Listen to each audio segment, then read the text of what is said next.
Bienvenue sur votre chaîne. Aujourd'hui, nous sommes à la rencontre de M. Haruna Barry pour parler des G50. M. Barry est le président du bureau G50 de Bamako et Kati. Les G50 est une association qui regroupe les filles et fils de la région de Kaï, dont le lancement officiel des activités a eu lieu le 6 mars 2021 au Centre international de conférences de Bamako. Pour beaucoup, cette association permettra le rassemblement de l'ensemble de la population de Kaï et contribuer à la paix, aux cohésion et au développement dans la région de Kaï. Je vous remercie pour cette occasion que vous me donnez de parler de l'association Génération 50 ou G50. Alors maintenant, Haruna Barry, qu'est-ce qu'il faut dire? Non, Haruna Barry est un Kaïsien. Il faut dire que l'histoire m'a surpris à Kaï. Je suis un Malien de Kaï et non pas un Kaïsien du Mali. Ça a tout son sens. C'est que je suis d'abord Malien, ensuite Kaïsien, pas d'abord Kaïsien et ensuite Malien. Donc je suis d'abord Malien et ensuite Kaïsien. Et Kaï fait partie du Mali. Génération 50 se bat pour le développement intégré et intégral du Mali. Intégré, c'est que toutes les régions ont des atouts. Il faut mettre tous ces atouts-là ensemble pour développer le Mali. Et développer le Mali de la première à la dernière région. C'est quoi nous parlons de développement intégré et intégral. Donc Haruna Barry est un enseignant-chercheur, un écrivain, un communicant. Voilà, donc je ne parlais pas de sociologie ou de philosophie que j'ai réussi à pratiquer. Et voilà, c'est ce que je peux dire de Haruna Barry. Et comme vous l'avez dit, je suis le président de la section Génération 50 de Bamako Kati.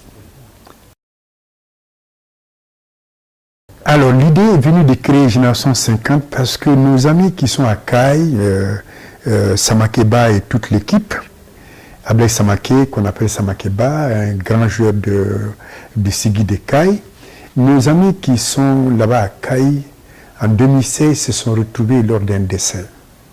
Et à l'issue de l'enterrement, ils se sont dit, attention, nous ne nous retrouvons qu'à l'occasion de décès et de baptême. Ça ne peut pas continuer. Donc, créons une association pour promouvoir la solidarité entre les gens de la génération.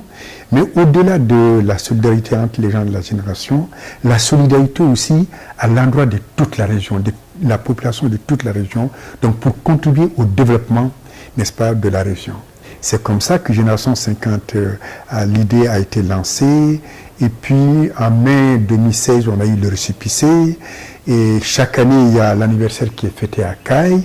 Et le 6 mars dernier, tu l'as remarqué, nous avons lancé la section de Kati et de Bamako au CICB, lancement auquel tu as participé toi-même.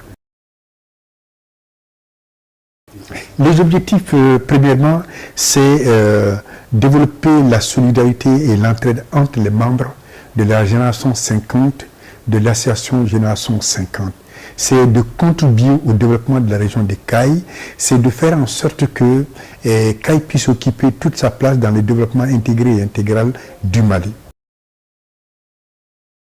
Les activités menées, d'abord, chaque année nous fêtons nos anniversaires, l'anniversaire le 30 avril de chaque année, mais en plus de cela, à chaque occasion qui s'est offerte à nous, nous avons animé des conférences, débats, nous avons procédé à des investissements humains à Kaï, nous avons également contribué à faire en sorte que, au moment de la lutte contre la Covid-19, que les Kaïsiens soient suffisamment sensibilisés et qu'ils bénéficient de cache-nez, mais également, et nous avons contribué financièrement à certaines activités qui ont été développées à Kaï. Ce qui est important de noter également, c'est que Génération 50 a initié un programme. Ce programme consiste à faire parrainer les écoles de Kaï par des enseignants ou des directeurs. Par exemple, l'école de Plateau, qu'on appelait Forcé École Nue, parce que quand on l'ouvrait en 54, les gens ne voulaient pas s'inscrire. Donc on allait dans les familles, dans le quartier Plateau, et on recensait les enfants, et on obligeait les parents à les amener à l'école, ce qu'on appelait Forcé École Nue. Et le premier directeur de cette école s'appelait Mamadou Toutouba Diallo, un enseignant modèle. Et c'est pourquoi vous avez dû le remarquer, nous avons organisé une grande cérémonie à Caille avec la famille, avec le ministère de l'Éducation, avec le gouvernement et tout ça, pour procéder au parrainage de l'école par son premier directeur, Mamadou Toutouba Diallo, et même de réfectionner les 2 premières classes qui ont été construites en 54, dans lesquelles moi-même j'ai fait ma première année en 63. Donc nous avons réfectionné ces deux bâtiments. Donc la prochaine étape, ce serait l'école du Casso. Je ne pourrais pas annoncer le nom du parrain, mais nous sommes en train de travailler à organiser cette cérémonie de parrainage. Un autre projet phare qui a reçu d'ailleurs un début d'exécution de Génération 50, c'est la bibliothèque régionale, mais qui dans un premier temps va être municipale, parce qu'elle va être basée à Cailleville. Donc nous en avons discuté depuis 2 ans, on est en train de travailler là-dessus. Et de quoi s'agit-il? Ce serait une bibliothèque qui va, autant que faire se peut, collecter, rassembler et mettre à la disposition des Caïsiens, des autres Maliens, mais aussi des chercheurs, et tout ce qui existe comme écrit sur Caille. La stratégie que nous avons choisie, premièrement, c'est de demander aux Caïsiens qui ont écrit des livres, qui ont soutenu des thèses ou des mémoires, des travaux académiques universitaires, d'offrir un exemplaire à Génération 50 pour cette bibliothèque. Ensuite, c'est de demander, et toujours aux Caïsiens volontaires, de s'engager à offrir à la bibliothèque 2 à 5 livres par an. De cette façon-là, la bibliothèque va être alimentée et mise à la disposition de tout le monde. C'est également de faire en sorte que les étudiants membres de Génération 50, ou en tout cas caïsiens, recensent à travers les bibliothèques universitaires, la Bibliothèque nationale, le Centre Djoliba et autres, l'Institut français du Mali, les ouvrages qui parlent de Caille, qui traitent de Caille, qui sont sur Caille, de manière qu'on ait un répertoire bibliographique étoffé, donc pour le déposer là-bas à la bibliothèque municipale.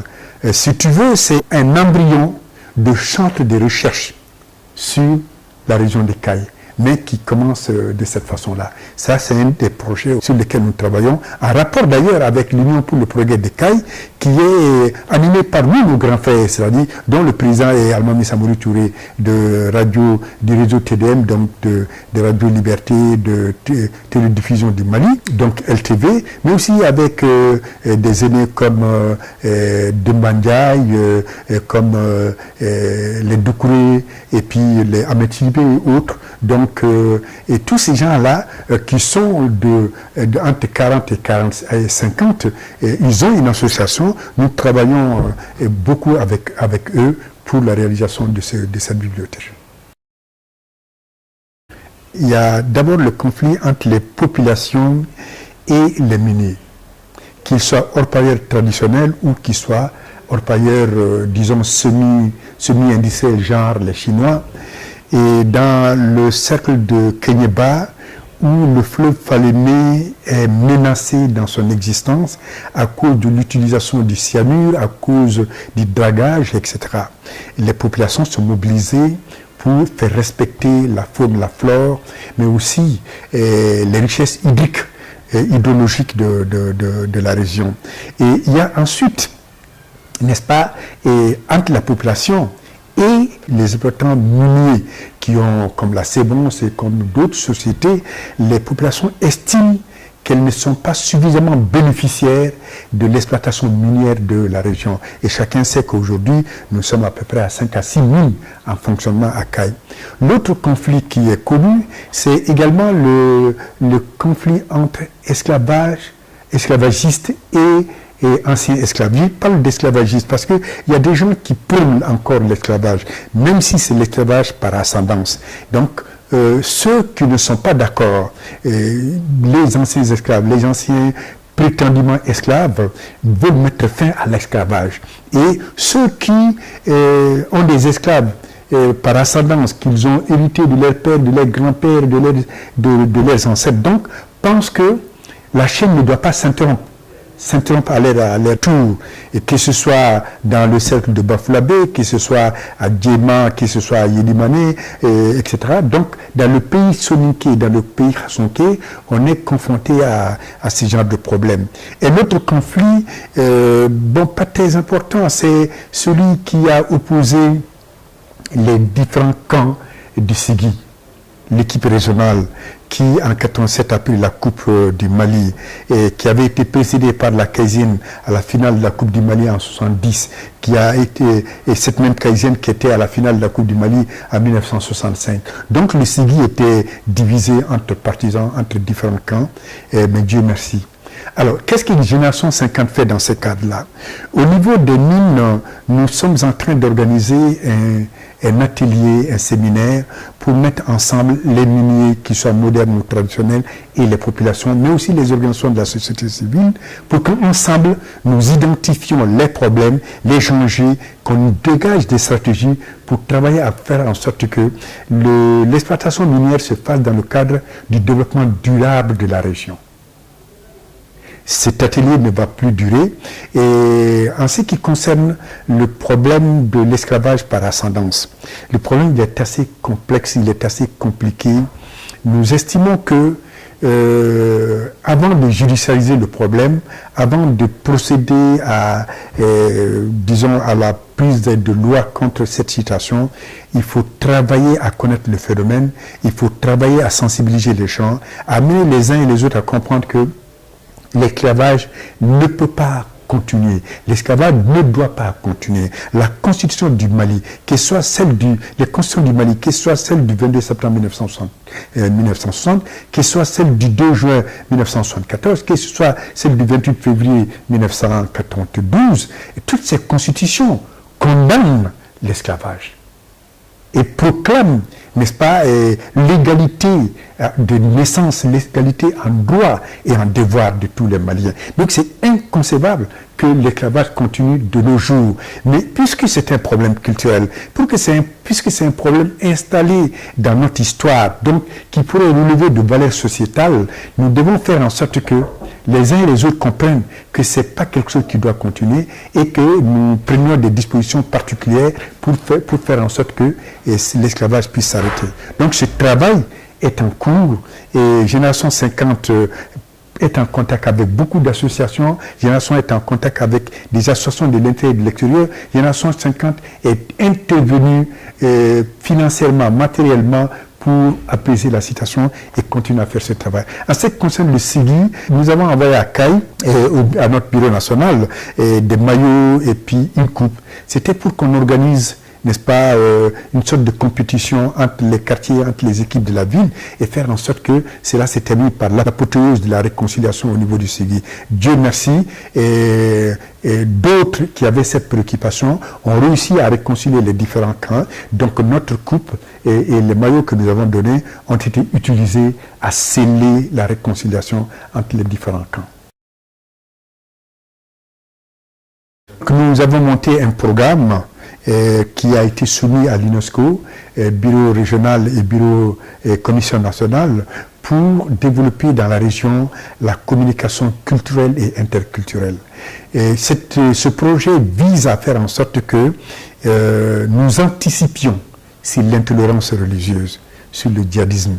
Ce projet vise à faire en sorte que les communautés ethnoculturelles et linguistiques de la région se connaissent davantage, s'acceptent différentes et vivent et développent un vivre ensemble qui puisse faire en sorte qu'il y ait la cohésion sociale. Ce projet vise également à faire en sorte que dans la région, nous fassions de la région une sorte de destination touristique.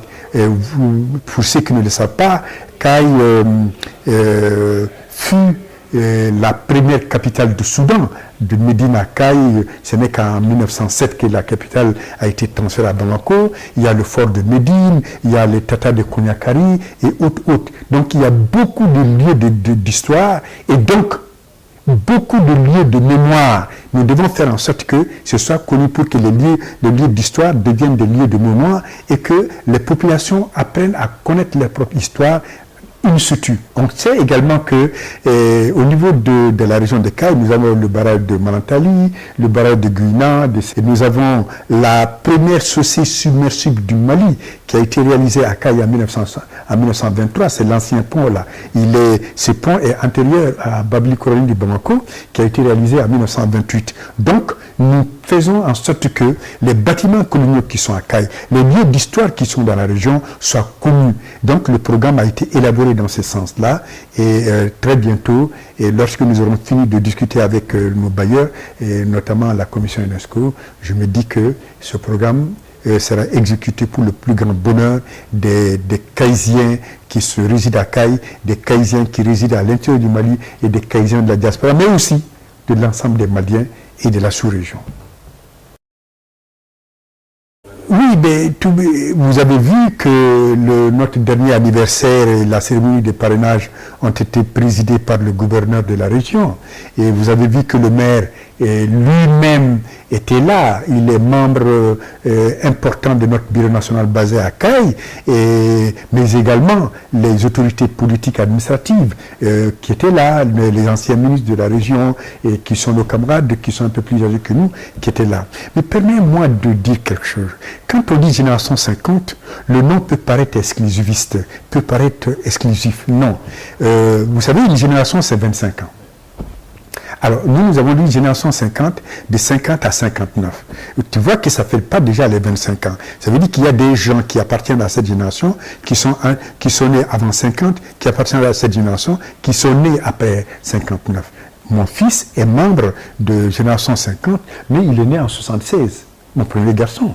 Donc ça ne veut pas dire, génération 50 ne regroupe pas seulement des gens qui sont nés entre 1950 et 1959. En réalité, génération 50 est juste un repère, c'est juste un nom. Mais nous nous efforçons à aller vers une plus grande ouverture à l'ensemble des couches sociales de la région. Ceci est d'autant plus nécessaire qu'une seule génération, une portion de génération ne peut pas assurer le développement de la région sans les autres générations, sans la population en général. Donc, génération 50, c'est juste un nom. D'ailleurs, on s'apprête à aller vers des discussions sur le nom.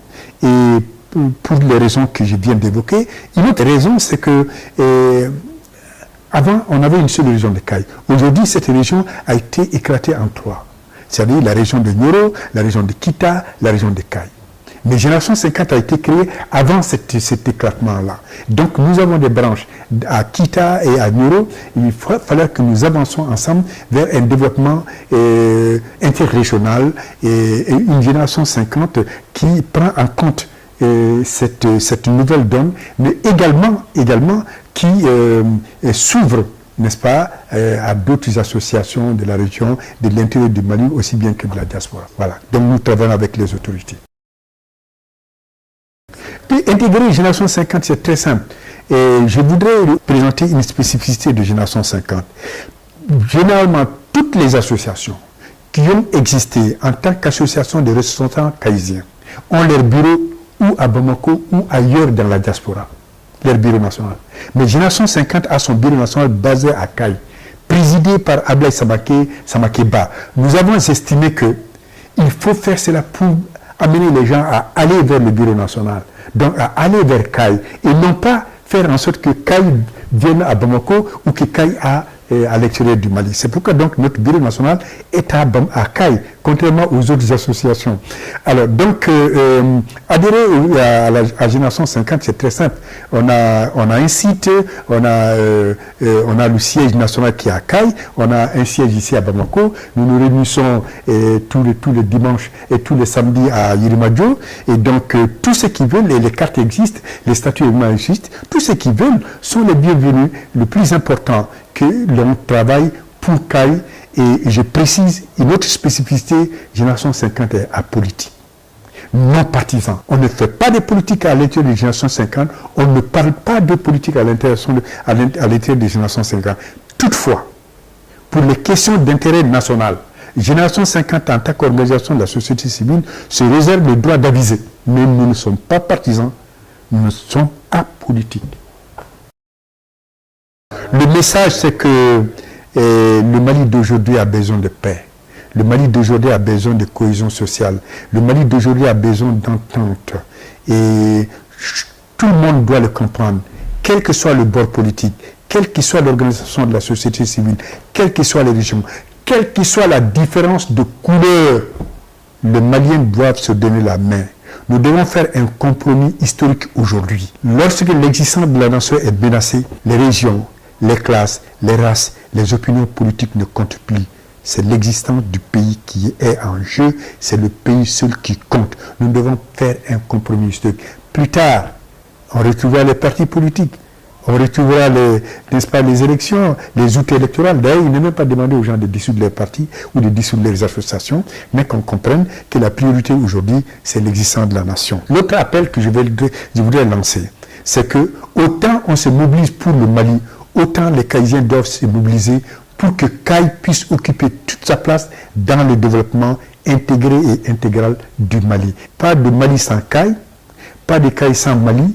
Le Mali ne doit pas se faire sans la région de CAI, mais pas du tout, loin de nous.